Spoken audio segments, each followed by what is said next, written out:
Well, thank you for being here. We're very excited to have you folks join us for our very first and new podcast in Pinellas County Schools, our AHA podcast, where we celebrate great teachers and the great instruction happening within our school district. I am Dan Evans, and I am our Chief Academic Officer for the school district. And I'm Jolene Jackson. I am the Director of Professional Development. And we're excited to be with these folks today, right, Jolene? We are. So let's go ahead and introduce the panel and hear who we have with us who's decided to join us today for our first podcast. We'll go ahead and start here. Hi, I'm Michelle Ellis, and I teach at Madeira Beach Fundamental on the middle school side.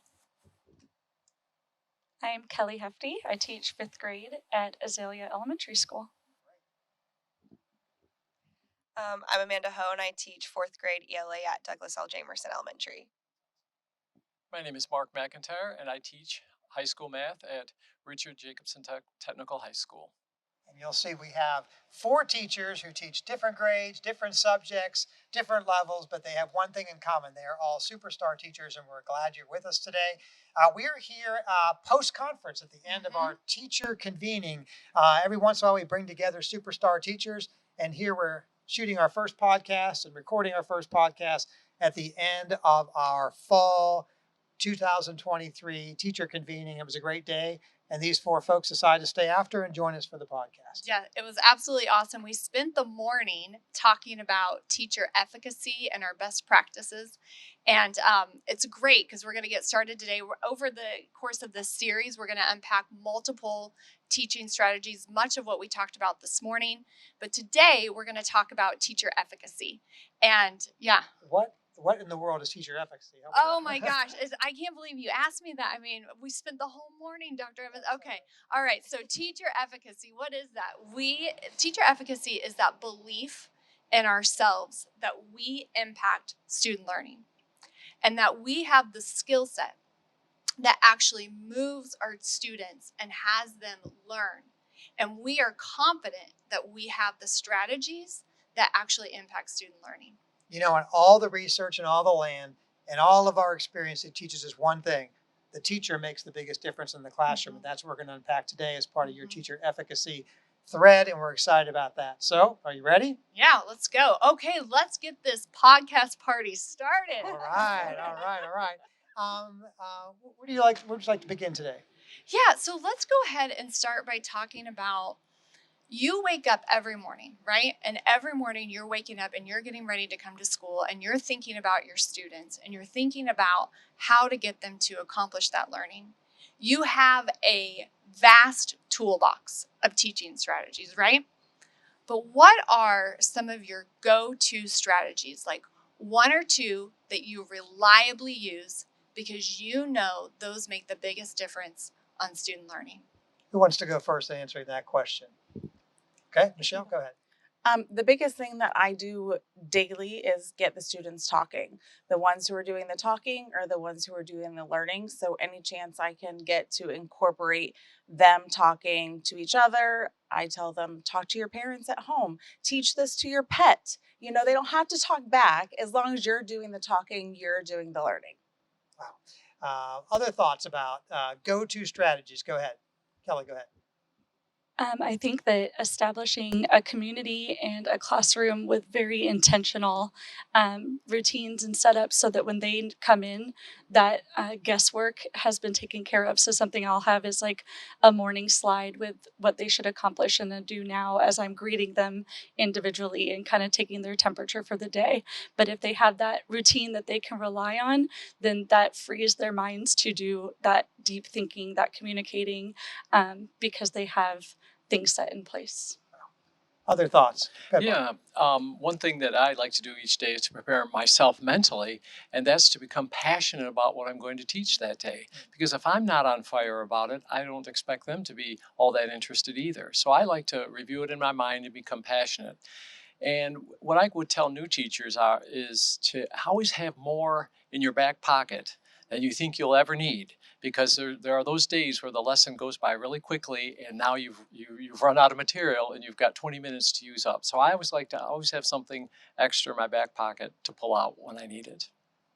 Amanda, do you want to add to that? I think kind of to connect with like what everybody just said, like definitely establishing like who's doing the talking, having those routines in place, but the connection. So like the moment they come in, yes, greeting them and doing that temp check, but also when diving into those lessons, how is this applying to their learning and like why it matters? Because if there's no buy-in and seeing like how this works in their real world, like they're like, why am I even learning this? So definitely trying to make it that authentic learning piece for them and seeing that the learning counts. All four of our guests are kind of identifying their best practice, their go-to strategies, what you asked them. And I'm certain probably there was a point in your career where you didn't have that strategy in your toolkit. So, the theme and the title of our podcast is aha moments. So I'm wondering if you could just kind of walk us through the short, maybe the short version of your career and when it is that you really discovered an aha moment that like, I get this now. I'm really becoming good at my craft. What comes to mind when we say that? Anybody? Good, Michelle. When I was teaching 7th grade at Azalea Middle School, we had an on-site math coach, and he was with us daily, just working through processes. And I was in the middle of doing practice, and my students were practicing independently, and I was going around checking to make sure that they were on track. Um, and I was buzzing around the room. I just, I said I needed those shoes with roller skates. And he just looked at me and he said, "Have you ever thought about a solution center?" And I said, "The answers, what?" I give them the answers. And he said, "Well, just let them check their work." And I was like, oh, I had never thought about that. And I did that. And it changed my whole practice because there were a lot of students who didn't need me to sit with them and work through things, and they just needed to check that they were doing things correctly and they could keep going. And that freed me to not be running around like a maniac trying to reach everybody, but just to reach the ones who did need me and let the other ones do their thing. A solution center is one of my favorite strategies. I love that strategy. The idea that students can go somewhere, maybe get help themselves or find a neighbor to help themselves and not always rely on the teacher. And so that was an impact and changed your teaching practice as an aha moment. Let me say that to you. What do you think about aha moment? Oh, okay. Well, I do want to come back to that though. I'll answer an aha moment, but I want to come back to you were hesitant a little bit about doing the solution. And I want to hear more about that. But before that, should we go there? Yeah, Let's go. Let's just go there. Tell us Okay. a little bit more. Why were you hesitant? At that point, I hadn't really become comfortable with letting go of control in the classroom. I was doing the talking more than the students were doing it. And I felt like, okay, if I have to, I'm responsible for their learning. So I need to be giving them instead of, really, I didn't really know what they were capable of completely without me. And until I let go and could actually see what they were capable of, I was like, whoa, okay, this is a game changer. But at that point, I wasn't I was in the process of letting go of control, but I wasn't quite there yet. And my fear was, okay, well, what if they're just going to copy the answers, and everything within certain parameters, the rule is you can't bring your pencil up there. So, or you have to show your work. So everything within parameters. And I think even that builds trust with the students. They know that you trust them to go check themselves. And, they're like, what, you're letting us see the answers? And it's a relationship builder there too. Wow. I'm hearing that a strategy, which a lot of times we think you're either relationship building or doing an instructional strategy or doing content, right? But what I'm hearing is this instructional strategy built trust and a relationship between you and the student, probably built trust between the students because now they're having to talk to each other more and build each other up. And that was one of your aha moments where you really built your teacher efficacy. Like you had a belief in yourself that I can turn over this control. You had belief in your students, like, aha, wow, these students are like talking to each other. I'm hearing their thinking. And wow, that's really cool. Yeah, I'm on like mind blown. Yes, I'm yeah. mind blown. I'm mind blown. One of the themes I hear in Michelle's responses are a lot of the same things you mentioned there, releasing things over to students. We heard about conversation, dialogue, and trust. And that takes a lot of skill to be able to get there. Let's hear some other aha moments from our other folks here up here, or you, Jolene, whoever wants to go. Go ahead. Somebody go next. An aha moment in your career where it really struck you. My aha moment was actually a lot to do with the kids having aha moments. And it was presented to me in a way of I could sit there and tell them how to get the answer and how to do everything. But similar to Michelle, when you let the kids kind of work through strategies and make mistakes and learn from the mistakes, that is their aha moment. And that's really authentic learning. And that's really, really valuable. And you're guiding them through that, and you're creating that safety net for them. You're not just, letting them fail hard, but you are promoting, hey, it's okay to make mistakes. And I think too, with the control piece, we're trying to build that environment. And then sometimes I forget that I'm allowed to make those mistakes too. And sometimes I have these plans and they don't go so great. And I try not to dwell on that too much, because now I know this is a better lesson for next time that we do this. And it's showing the kids that I'm trying to practice what I preach as well. Does anybody want to add on to what they heard Kelly say? Well, say like what you said, when they have to see us kind of fail and be the learners ourselves, because I think there's no like buy-in to us if we don't actually like live what we preach. And I know like when you're saying we have to provide that safety net for like when kids are struggling, I think my aha moment to like tie it in was I always read a book. You should always read. It's like, I'm smart, I am blessed, I can do anything. We read it before any test, at the beginning of the year, whenever we have a struggle. And my aha moment was, you hit those points where you're like, am I really doing anything? Like, I guess they're learning. And I saw a kid like bend their head down and go, oh, I'm really frustrated. And they said, I am smart, I am blessed, I can do anything. So I think it's promoting that safe environment to fail, but also giving them and us modeling that self positive talk. So like, even if I'm doing so great, but like even when you're in the grit of it, like promote yourself and have positive self-talk, because like if they don't hear it around them, which they might not hear at home, like we're that safe environment for them. I love that. Let's hear from Mark. What do you Yeah, I think? wanted to piggyback on the control, the relinquishing of control. And for me, that was an aha moment when I, rather than try to answer the questions or do the problems, the math problems for the kids, let them struggle productively and just pause and waiting for the answer rather than me providing the answer. And that made things a lot easier for me, less pressure for me to have to provide all the answers, but also to see them struggle and come up with sometimes the right answer, sometimes the wrong answer. I love that. How long have you all been teaching, by the way, Mark? How long I've have you been teaching 4 years now. 4 years. Okay. Amanda? 6 years. 6 years. Go ahead, Kelly. 12 years. Okay, 12 years. Okay. And Michelle? I think this is 15. 15. Okay, Yep. good. It's just a big difference between being in that first and second year where we all struggled to being more veteran and more skilled.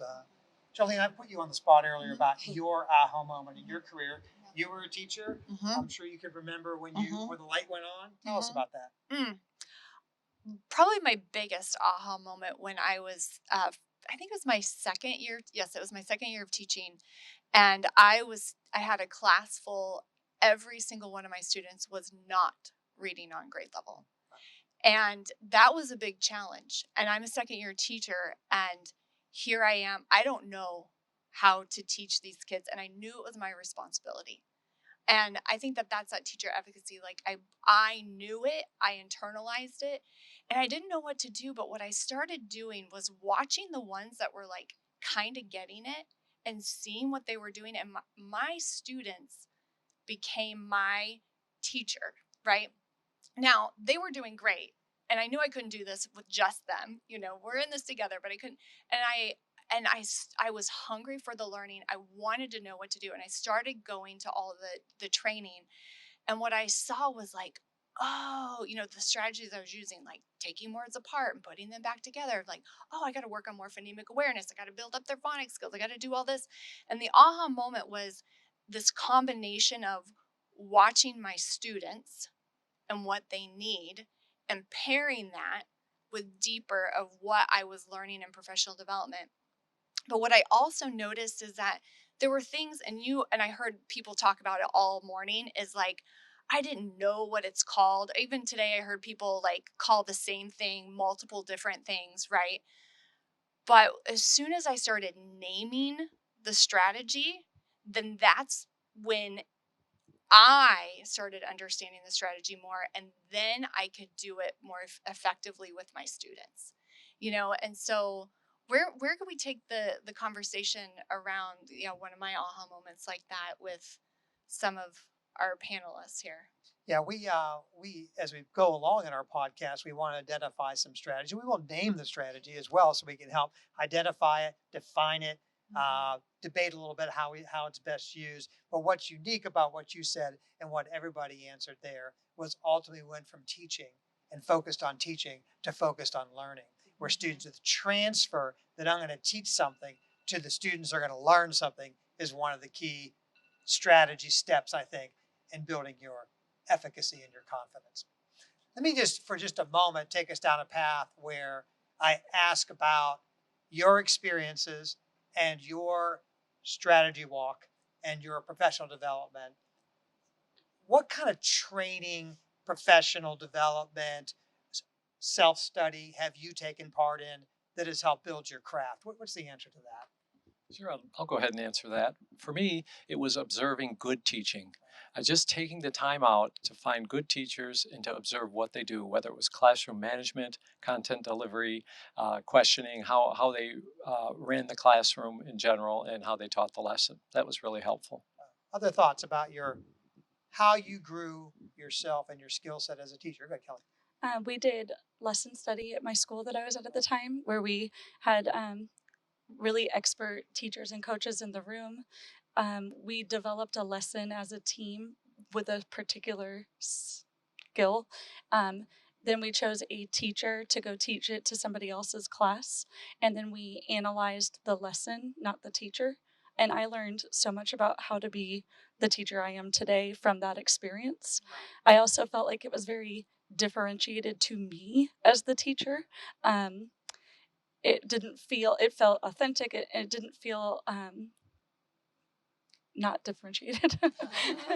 So, Well, we, ultimately, another thread that I didn't anticipate is how we need to lean on each other as educators, right? We've all learned from each other, visiting classrooms. You're taught by the lesson study, and we need each other to get through this career and to become really skilled at it. The better skilled we get, the more confident we get, and we're really building efficacy. And really, without getting into too much of the research, I want to make sure with each episode we touch on the research just a minute, because of all of our experience and all the research and all the land. I mentioned several times about teacher efficacy being number one, the idea that the teacher makes the biggest difference. One of the researchers we follow is John Hattie and his work around what are the most effective strategies and so forth.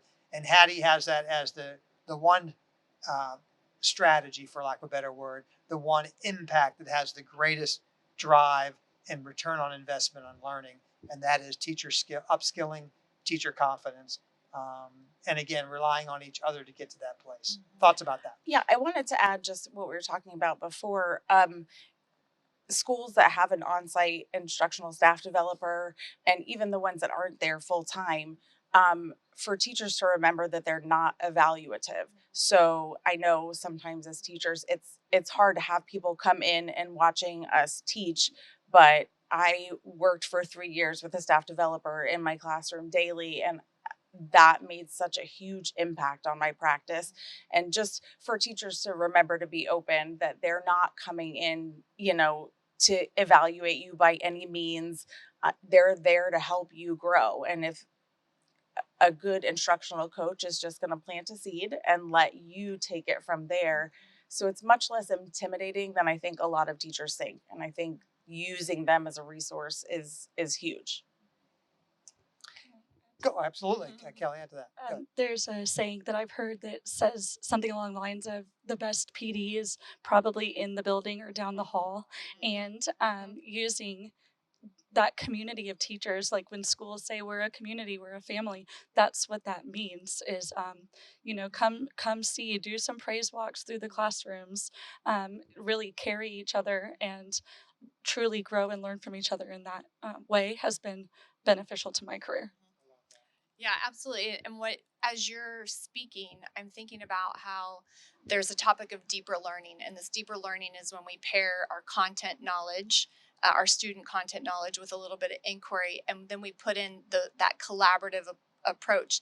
And that learning is social. Learning is social for our students.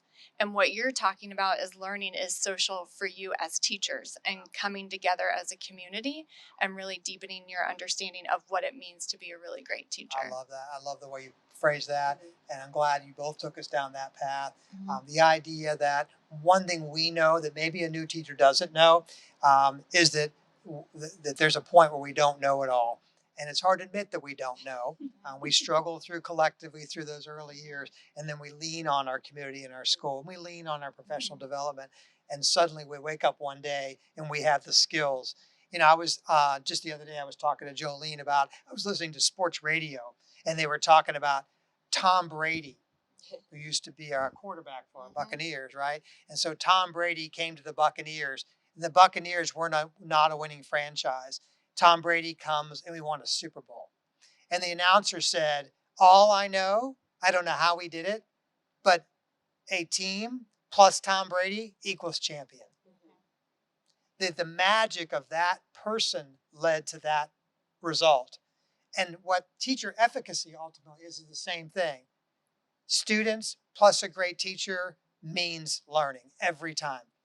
Students in the hand of a great teacher equals learning. And that's the equation that wins out every time. The quote from Hattie that I'd like to maybe help us to unpack a little bit before we close today is a quote I'd like you to think a little bit about and then respond to. And the quote is this: it's the combined belief, teacher efficacy is the combined belief that it's us, the teachers, that are causing the learning.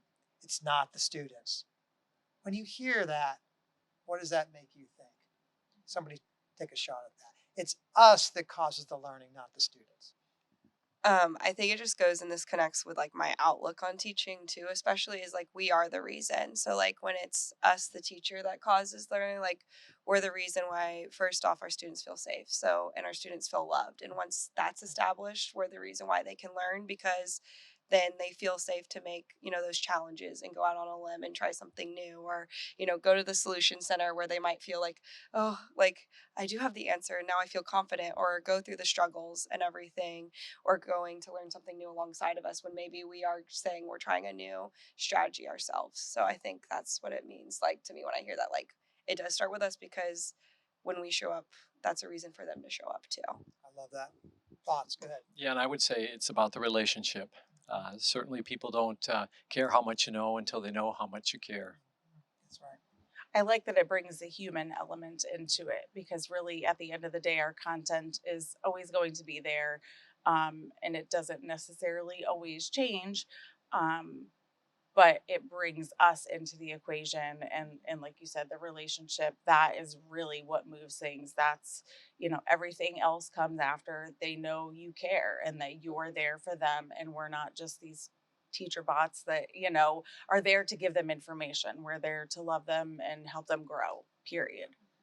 Do you want to add to that, Kelly? I think it also brings a lot of value to the profession. I think that this wouldn't be done from a phone or a box. You can learn good facts, but teachers are really responsible for these people that they're building these relationships with in this short amount of time each year. And so knowing that the teacher's efficacy is the big component for success, I think that really puts the teachers in a positive highlight. And I think that that's really important too. I think that at the end of the day, ultimately, what we've been talking about in this first episode of our podcast, and we promised each other and as a school district, is to raise up our teacher voice, to raise up the profession, to celebrate our top practitioners who are with us today. I think maybe as we close, Jolene asked me to remind the audience about something I said about my aha moment. And that was when I was a teacher and I realized that I had control, certainly, of the learning happening in my classroom.